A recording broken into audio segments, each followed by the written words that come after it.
Welcome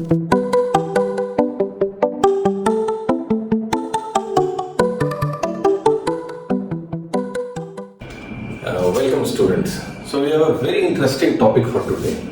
It's probability. What is probability?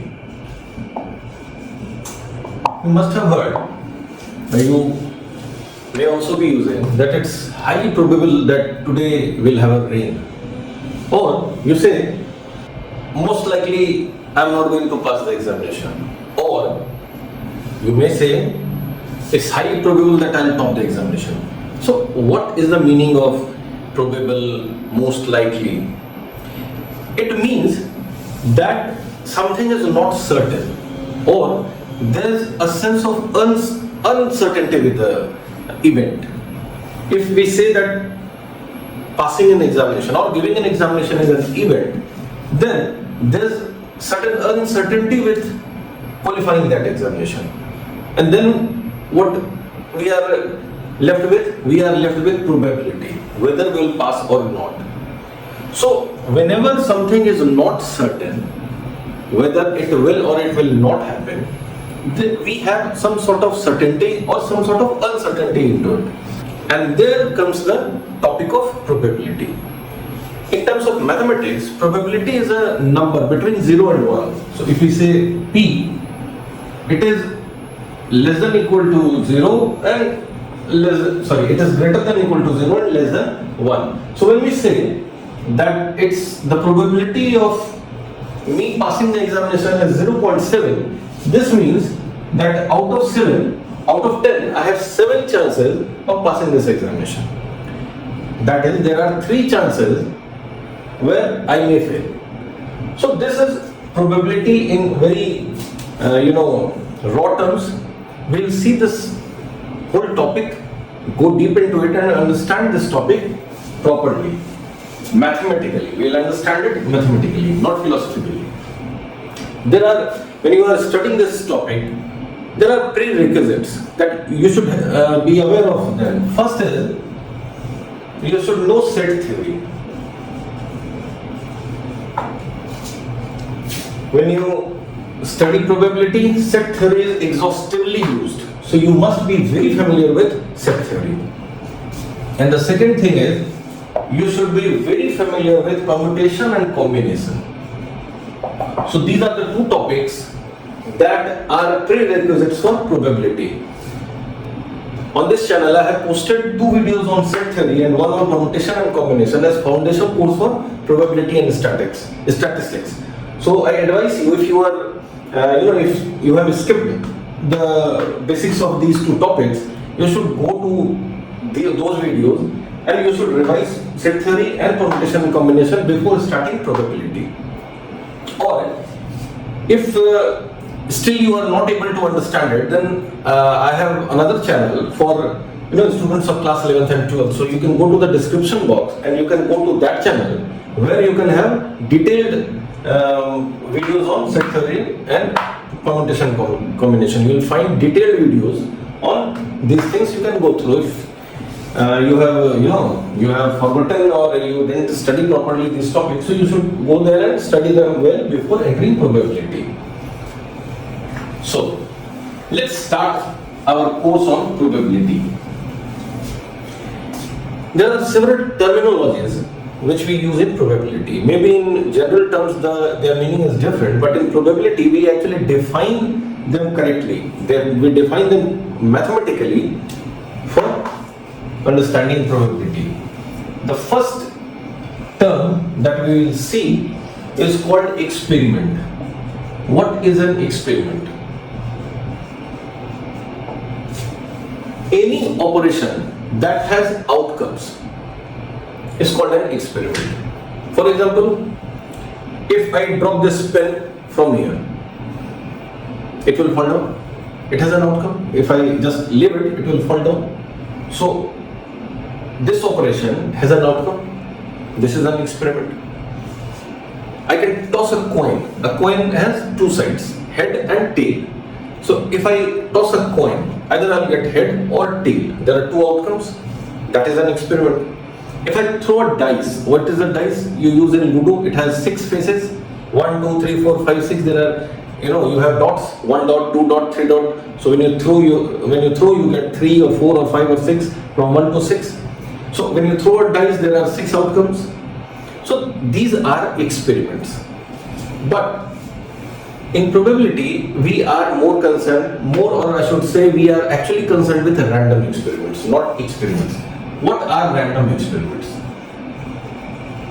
When the outcome of an experiment is not certain, that is a random experiment. So the result that we get from an experiment, when it is not certain, it has some uncertainty to it, then we say it is a random experiment. For example, I said dropping this pen is an experiment, but the result is certain. We know that if we drop this pen, it will fall down, it won't fly away. This is an experiment. But I'm, attaching some uncertainty to it. If I drop this pen, it may or may not break. Now this is a sense of uncertainty to it. It may break, it may not break. Now this experiment has turned into a random experiment. If I drop this pin, it may or may not break. Second is tossing a coin. So if I toss a coin, I may get a head or I may get a tail. Similarly, if I throw a dice, I can get 1 or 2 or 3 or 4 or 5 or 6. So the outcome is not certain. Then it becomes a random experiment. So these are two very basic things that must be understood when you are studying probability. Second, outcome. What is outcome? The results of a random experiment are called outcome. Dropping the pen, it may break. Dropping pen, it is a dropping pen. This is a random experiment. The result is may break or may not break.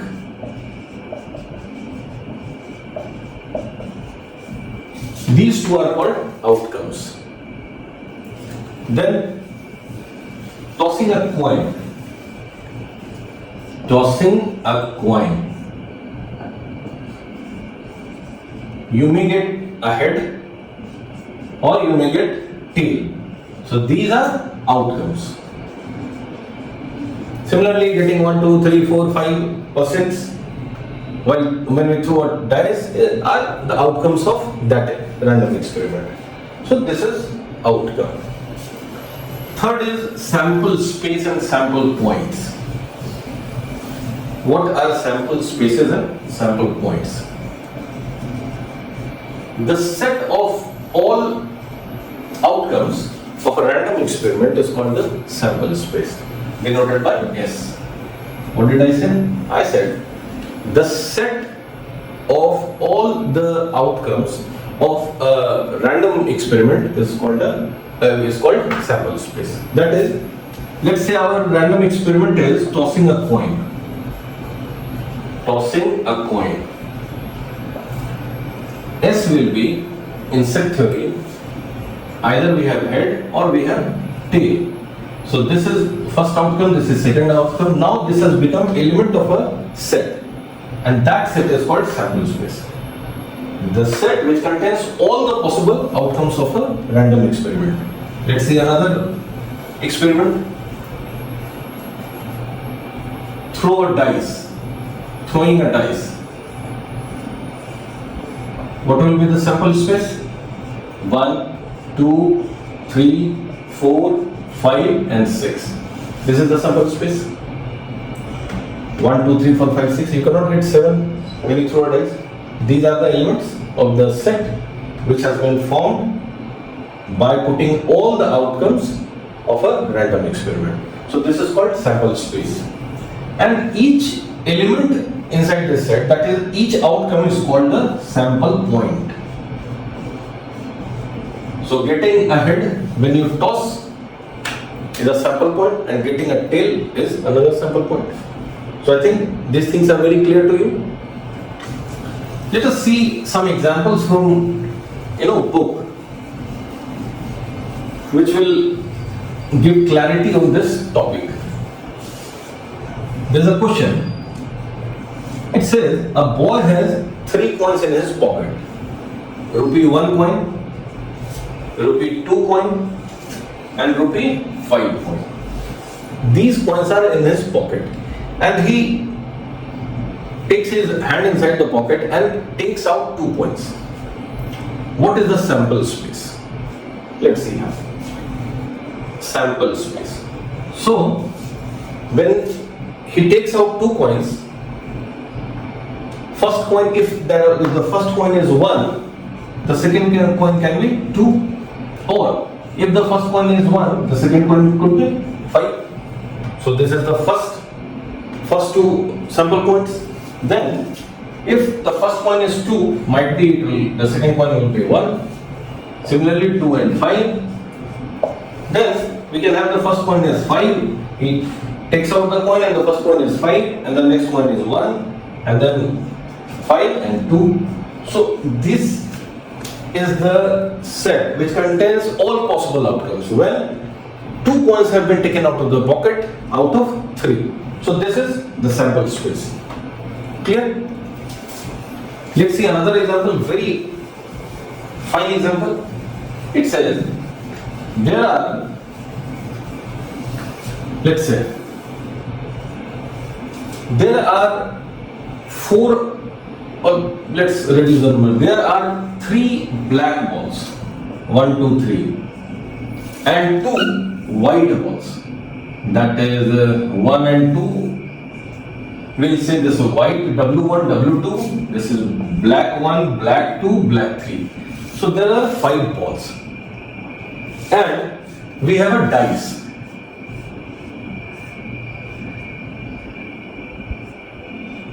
Okay, we have a dice. 1, 2, 3, 4, 5, 6. It says the question is that a person tosses a coin. If he gets head, he takes 1 ball out of the basket. But when he gets tail, he throws a dice. So what will be the sample space? That is, what are the possible outcomes of this random experiment? This is very big experiment. Let's see. Let's see the sample space. So when the first part, if he gets head, he has to take these out.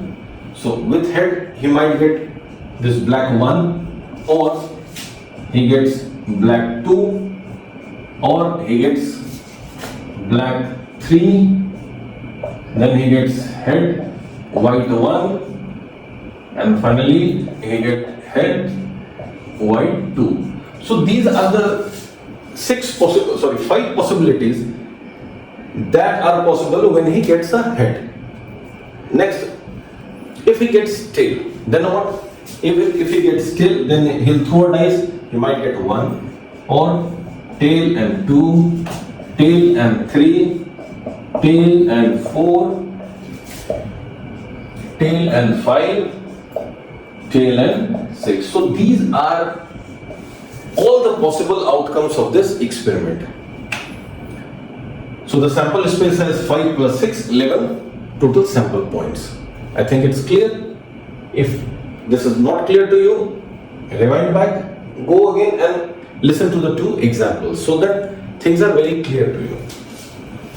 The next terminology is, I think it's the 4th one, it's event.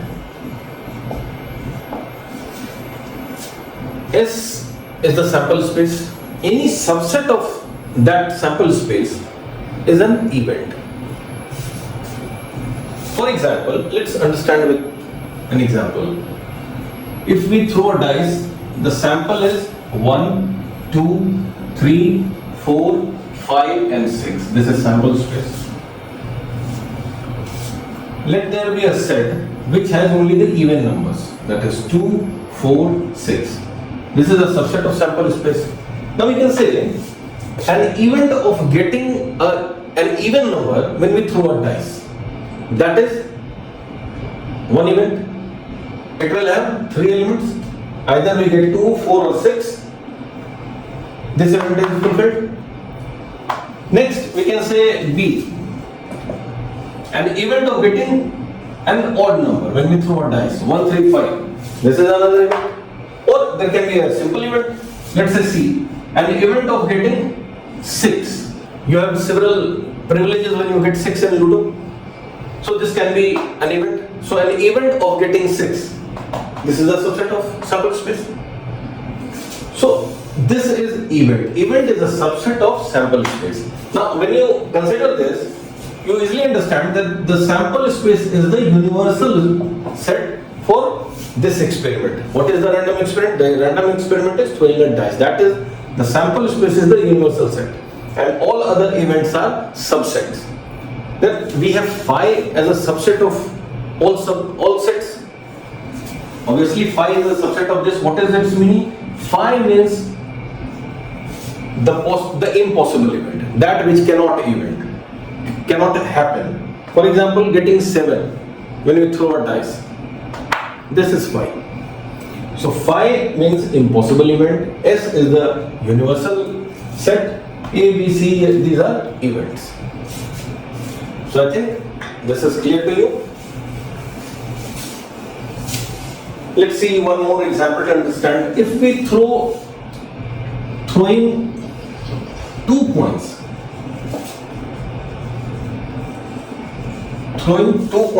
at the same time. So what will be the sample space?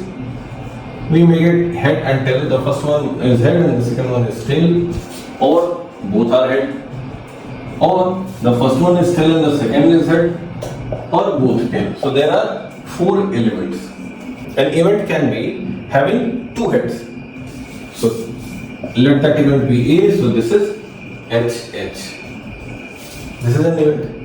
Or an event can be getting 1 head and 1 tail. Then these 2 are the elements. No, not these 2. This and this. So HT and TH.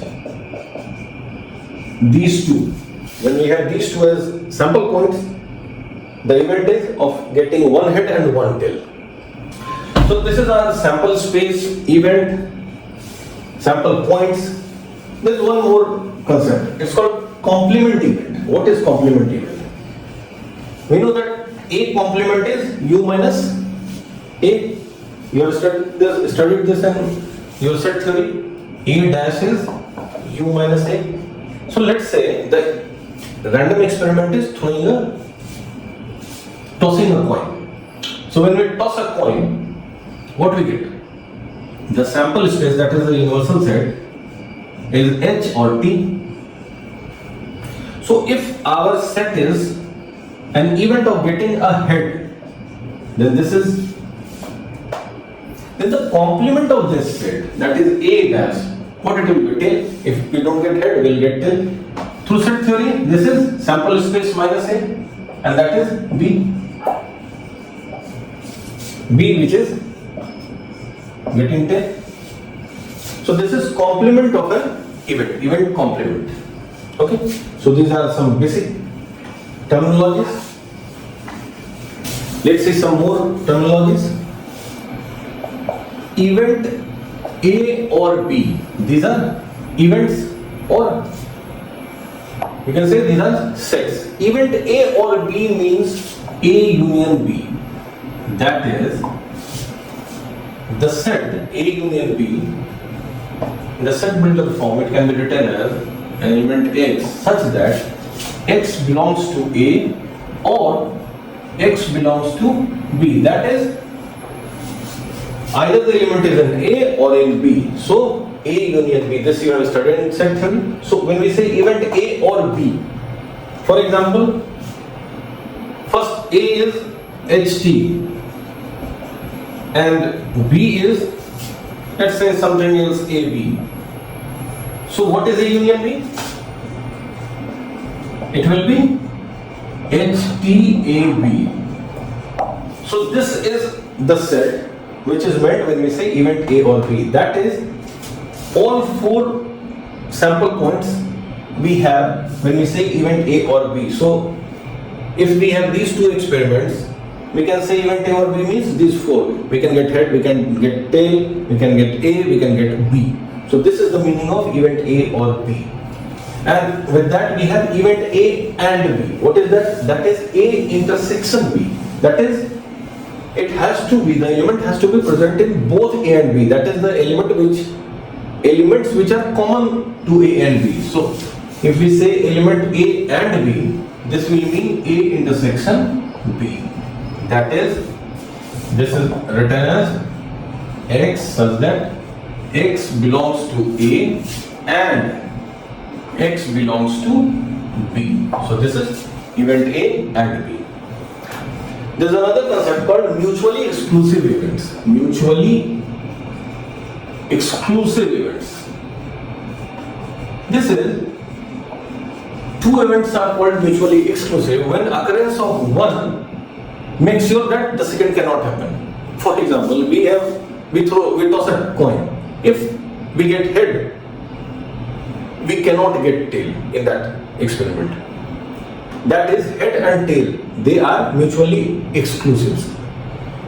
Next, we throw a dice. If we get 1, then 2, 3, 4, 5, 6, we cannot get them. We will get only 1. So all those sample points are mutually exclusive. That is, occurrence of one event excludes the occurrence of other events. So that is called mutually exclusive events. Another term is exhaustive events. That is, if the event comprises of all those sample points that are the possibilities of a random experiment. That is, we have the sample space. So a sample space is the exhaustive set of events. For example, throwing a dice 1, 2, 3, 4, 5, 6. You cannot have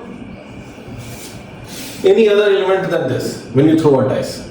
These are only the 6 sample points that you get when you throw a dice. So this is exhaustive list of elements.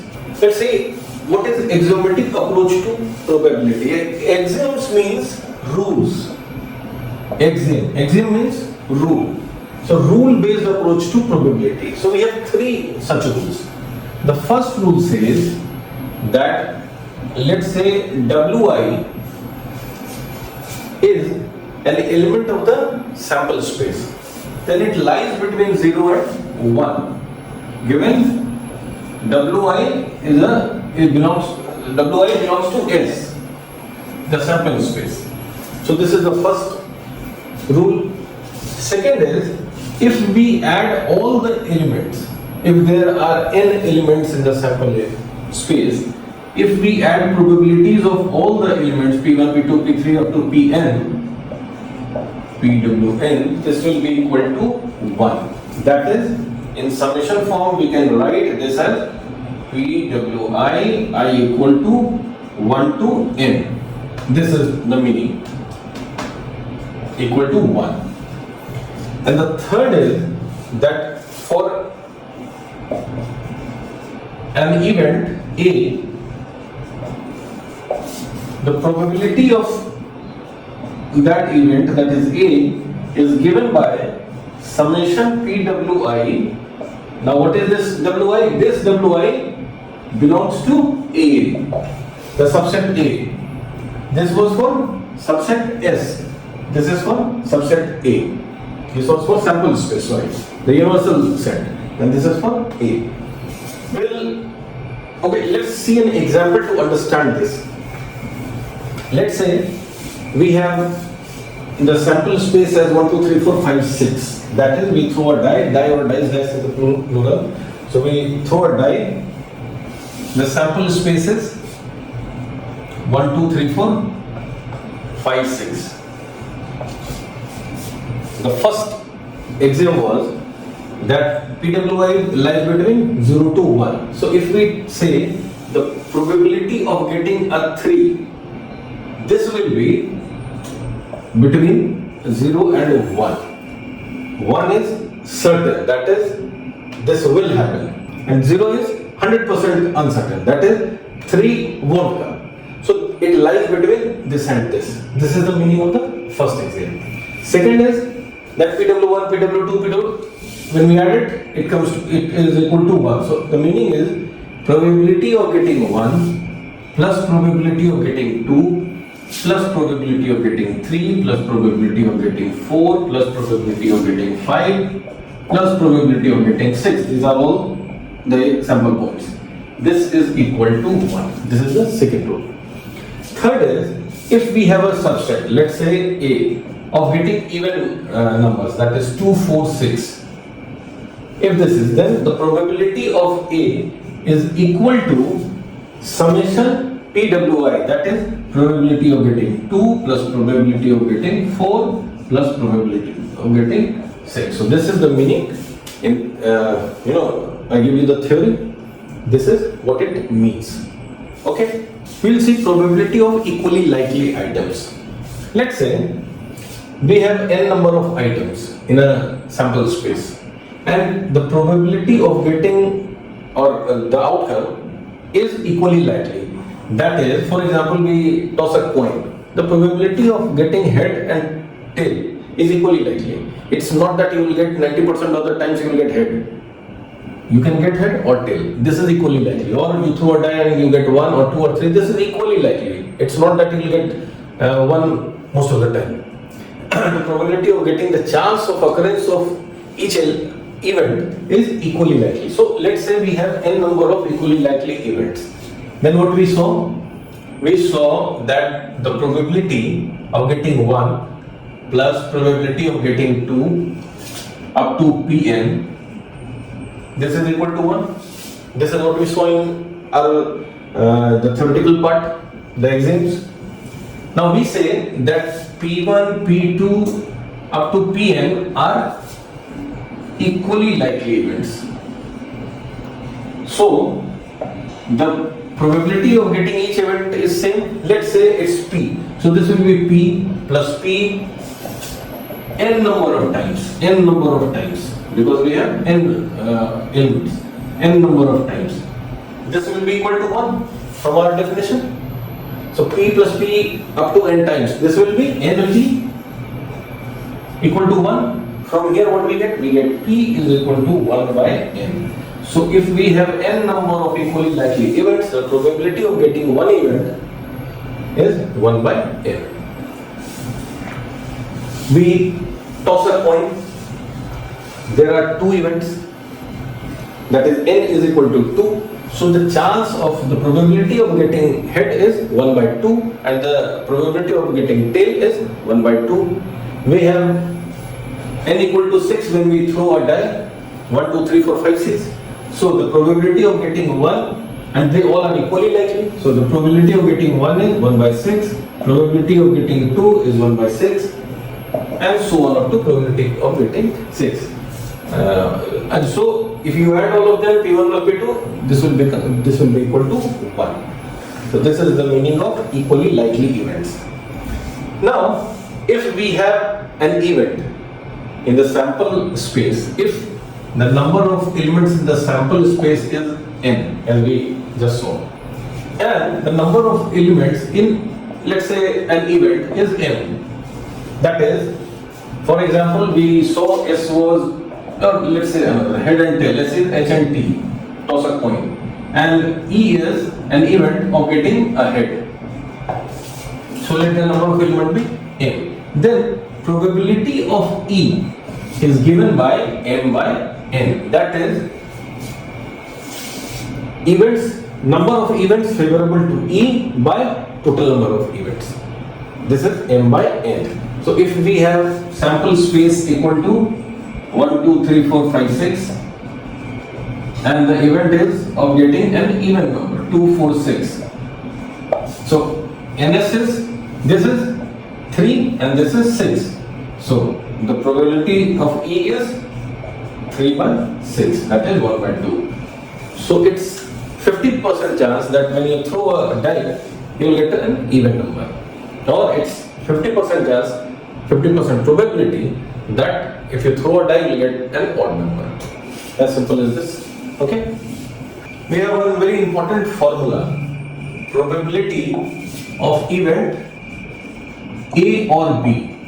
See, I'm not giving you the proof here because it's given in every book. You can see it's very simple.